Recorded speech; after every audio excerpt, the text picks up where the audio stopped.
Thank you for tuning in to She Reflects. And today our topic is grief on what not to say. Mm. People, let's be very careful on what we say to people who experience some type of loss. So let's first define what grief is. So, grief can be defined as having a deep sorrow, especially in the midst of losing someone near to you. It has many different forms, many different faces. You might feel sad, a little angry, maybe alone. It has many different forms that can manifest, and there's also no time limit. You might grieve for a couple weeks, it might be 20, 30 years. There are some commonalities, though, that we all experience with grief and with loss.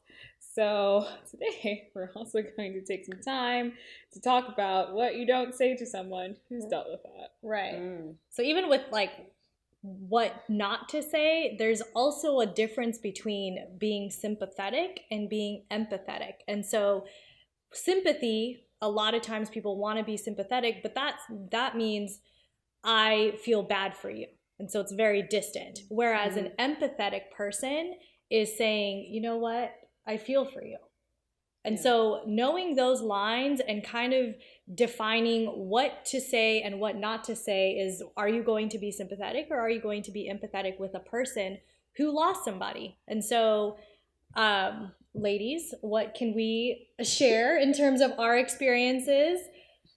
Well, I've lost both of my parents, and I have gotten, oh, both of your parents? Or both of them, as if I had a fleet of other parents just sitting in my back pocket. Right. I don't know. I had 5. Yeah.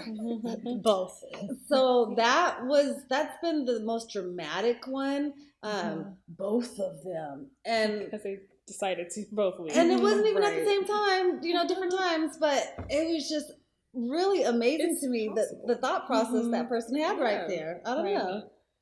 I recently lost my mom, and in the midst of losing her, there was plenty of people. Your mother's. Do you need a new mom? I could be your new mom. no. You're just so sweet. I don't know who you are. I don't know. It's my first time seeing you in person. This is at church. A lot of the times, people just want to say something to comfort you, and then I think they're more or less trying to comfort themselves. Like, what would I do? Yes. Right.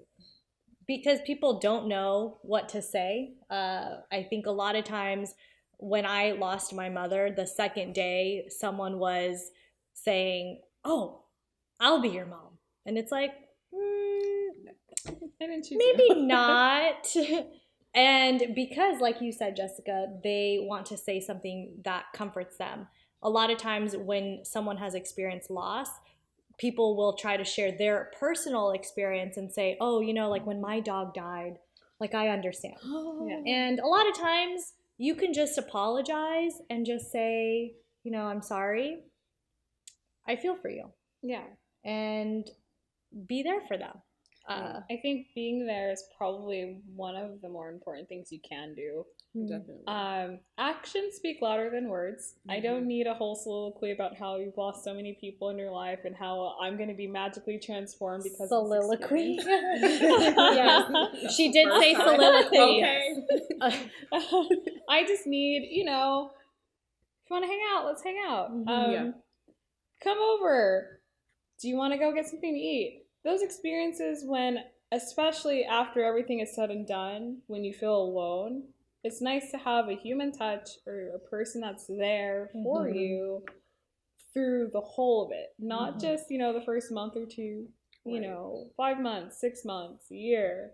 Hey, you still doing all right? Do you want to go get lunch or something? Right. Well, I heard you guys say, grief is real and it comes in seasons. You can be happy one day and then the next day, bam, a smell reminds you. And then it's just like, oh my gosh. Do you have someone to call that is really in your corner and there for you?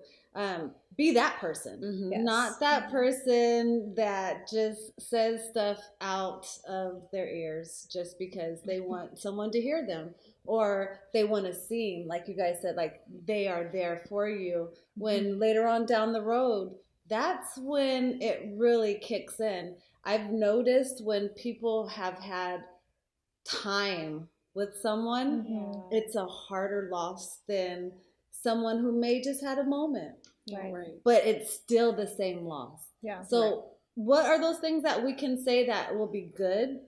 What are those things? Sorry for your loss. Just that's it. Sorry for your loss. Just I'm sorry.